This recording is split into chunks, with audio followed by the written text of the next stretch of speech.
Olá, pessoal do sétimo ano, estamos aqui mais uma vez, tá? Vamos dar início ao capítulo 12, o ciclo da mineração no Brasil, que é o nosso último capítulo do livro. Eu vou dividir ele aqui em 3 aulas, a gente vai ver a introdução hoje e depois vamos ver tudo, tá? Mas vamos falar aqui um pouco das economias que o Brasil... No começo do ano eu escrevi na lousa, não sei se vocês lembram, as economias que o Brasil já teve. Primeiro, começou com o pau-brasil. Depois, teve a cana-de-açúcar, que a gente estudou nas últimas aulas. Que teve aquele confronto entre portugueses, ou pessoal da União Ibérica, Portugal e Espanha, contra os holandeses. Né? E o que é que acontece? Quando os holandeses são expulsos do Brasil, eles vão fabricar o açúcar nas Antilhas. Né? E o que é que acontece com o açúcar brasileiro? Cai tanto a produção como a qualidade quanto a venda. Por quê? Porque o açúcar fabricado pelos holandeses na Antilha, a qualidade era melhor do que o brasileiro. Então os europeus preferiram comprar lá. E o Brasil teve que encontrar uma nova forma para ganhar dinheiro. A coroa portuguesa. Qual foi a saída encontrada? Procurar ouro. E onde eles encontraram ouro? Fora do território português na América. Lembra-se que a América foi dividida entre Portugal e Espanha. Então começaram as expedições que adentraram ao território brasileiro, dentro do território onde hoje é o Brasil. Passaram pela linha de Tordesilhas e entraram dentro do território espanhol. Mas por que isso deu certo? Por causa da União Ibérica, onde o Brasil começou a expandir seus territórios. Aí, nesse movimento de buscar o ouro, se destacou dois movimentos. Qual foram? As bandeiras e as entradas. Ambos tinham quase a mesma característica. A única diferença é que um era patrocinado pelo governo e a outra era patrocinado por pessoas normais mesmo, sem ser do governo. Tá? Vou ler aqui e vou começar explicando a partir da página 257. Professor, porque você me explicou antes, que é tudo isso que eu falei para vocês. Tá? Depois da cana-de-açúcar veio o quê? O ouro. Aí diz aqui, ó. O movimento das entradas e bandeira foi decisivo para a descoberta de ouro e prata nas regiões central do Brasil a partir do século XVII. Foi uma estratégia usada pela coroa portuguesa para encontrar novas riquezas, como eu já expliquei, já que o açúcar não estava tendo tanto valor como antigamente. Então, essas expedições foram além do Tratado de Tordesilhas, o que desagradou bastante os espanhóis que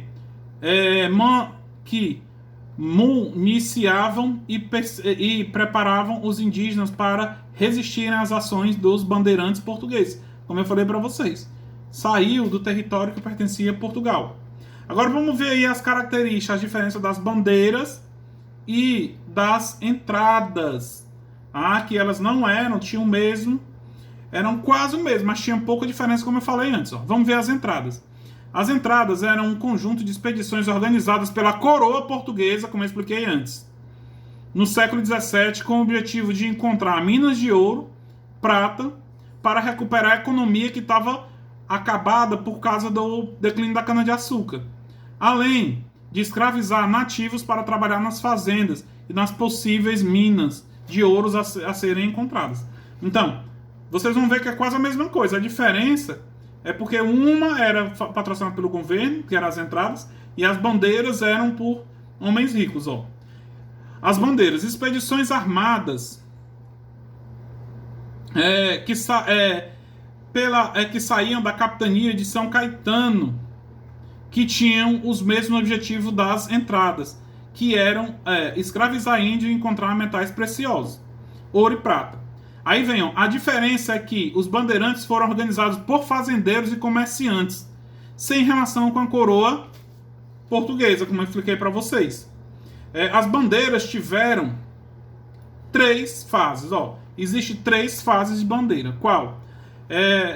O bandeirantismo, que visava a caça de índio e escravizar os indígenas para as fazendas. As bandeiras prospector, que buscavam encontrar minas de ouro, prata. E o sertanismo de contrato, que esses tinham o objetivo de destruir os quilombos, aquele mesmo quilombo, ou essas mesmas bandeiras que Jorge Velho destruiu o quilombo do Palmares que a gente viu na última aula. Tá? Então, existiam esses três tipos de bandeiretismo. O de aprisionamento, eu li errado, tá? É de aprisamento, que vem de aprisionar, que era caça aos índios. O bandeirantismo prospector, que buscava ouro, prata, metais preciosos. E o sertanismo de contrato, que era aquele que destruiu os quilombos, procurava negros fugidos e vigiavam as fazendas. Então esses são os três tipos de bandeirantismo. Tá? Professor, as entradas só existia aquela que foi citada. Vamos ver mais aqui um pouco. Na prática, o bandeirantismo, na sua forma de se apresentar, já existia desde o século XVI, que tinha como objetivo controlar e escravizar os indígenas revoltosos, que inclusive dificultaram a consolidação da colonização portuguesa. Mas a gente viu que lá no século XVI, a escravização dos indígenas esbarravam nos jesuítas, que eram contra a escravização dos indígenas.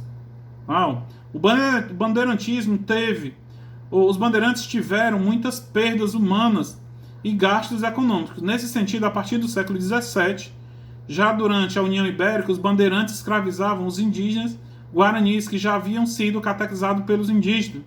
Portanto, eram pacíficos. Isso aí a gente já estudou. Lembra-se que eles preferiam invadir as aldeias que os jesuítas já tinham catequizado os índios. Por quê? Porque eles já estavam mais civilizados. Eles melhor atacar uma aldeia, uma vila ou uma aldeia que os índios catequizados do que os índios selvagens. Tá? Como tem a imagenzinha aí a imagem no livro de vocês. Tá? Os guaranis foram catequizados nas conhecidas missões ocorridas entre 1610 e 1630. Foram organizadas aldeias coletivas. Isso aqui eu não vou explicar não, que a gente já sabe. Que eu já falei para vocês que os indígenas mandavam as aldeias coletivas, ensinavam o catecismo, ensinavam como eles manusear as plantas melhores, ensinavam esse tipo de trabalho. Então era esse que os bandeirantes queriam. Aí vamos lá para a descoberta do ouro. Opa! Tá? Na região onde hoje é Minas Gerais. Mas no começo foi encontrado um ouro que não valia quase nada, chamado ouro de aluvião. Mas vamos ver o que o livro diz. Que eu não vou estar falando, pode distorcer do livro. O caminho para a descoberta do ouro foi bastante difícil. Desde o final do século XVI, os portugueses buscavam metais preciosos, usando inicialmente o bandeirantismo de apresamento, que ao mesmo tempo procurava mão de obra nativa para as fazendas. Como eu já expliquei para vocês, quando os colonizadores chegaram em 1530, não encontraram ouro. Qual foi a saída? Procurar investir na cana-de-açúcar. Professor, o senhor falou em 1530, mas os portugueses chegaram ao Brasil em 1500. Mas lembre-se que de 1500 a 1530, a única exploração feita no Brasil era o pau-brasil. Tá? Feita por Fernando de Noronha, isso eu já expliquei em outra aula. Então, a interiorização chegou à região, a região sertaneja por volta de 1695. E foi encontrada ouro no Rio das Velhas, no que corresponde ao atual estado de Minas Gerais. Ou então foi encontrado já um tipo de ouro no atual estado de Minas Gerais. Por isso o nome Minas Gerais, que vem de Minas de Ouro. Tá? Outras minas começaram a ser descobertas à medida que aumentavam as explorações pelo interior do Brasil. Em seguida, mais precisamente em 1696, encontraram depósitos de ouro no Vale de Ouro Preto. Também foram descobertas jazivas de diamante no norte de Minas. Pronto. Quando chegou na região de Minas, explodiu a procura por ouro. Outro ouro encontrado no Brasil foi chamado ouro de aluvião, pois era encontrado em depósitos de cascalho, areia e argila. Estes estavam na foz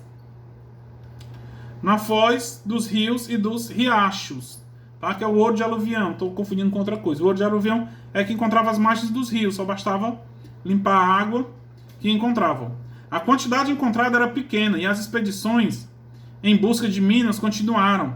Acharam ouro também nas encostas das montanhas, onde cavavam poços de profundidade pequena, devido aos poucos recursos tecnológicos que possibilitavam chegar a regiões mais profundas. Tá? Então, tudo isso é para dizer que o principal local onde foi descoberto ouro foi na região de Minas Gerais. Ó. A descoberta de ouro nas regiões de Minas Gerais trouxe várias consequências negativas para o Brasil.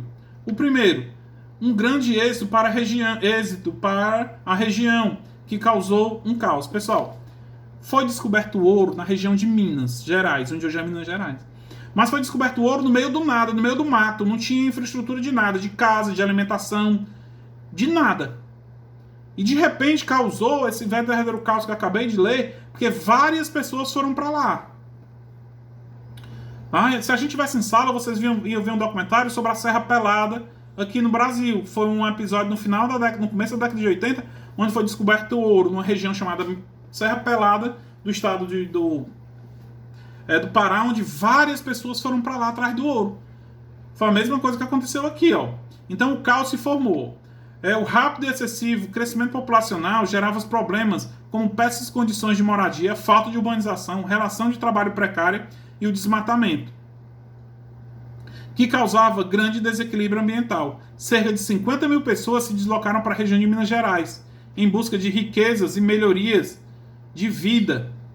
Muitos conviviam com a fome, pois não existiam inicialmente áreas do plantio de bens de consumo e de subsistência. Aí é onde entra os tropeiros. Vocês lembram que a gente fez até uma prova, tinha até uma prova sobre os tropeiros. O professor não lembra quem eram os tropeiros, é aquele pessoal que levava as alimentações em mulas para vender comida nas mulas. Tá? Então foram os tropeiros que passaram a alimentar esse pessoal que foram para a região de Minas. E geralmente esses tropeiros vinham da região sul do Brasil. Tá? Vamos ver o que é que tem. Tem atividadezinha, que vai ser atividade de casa. Aí eu vou deixar para a próxima aula a Guerra dos Emboabas, para a gente finalizar. E o resto do capítulo, as revoltas, tudo bonitinho, tá? A gente fica por aqui, a atividade tá aí na página... Deixa eu ver qual é a página aqui. Página 264 ou 263 e 264. Qualquer dúvida me chamem no WhatsApp. Abraço.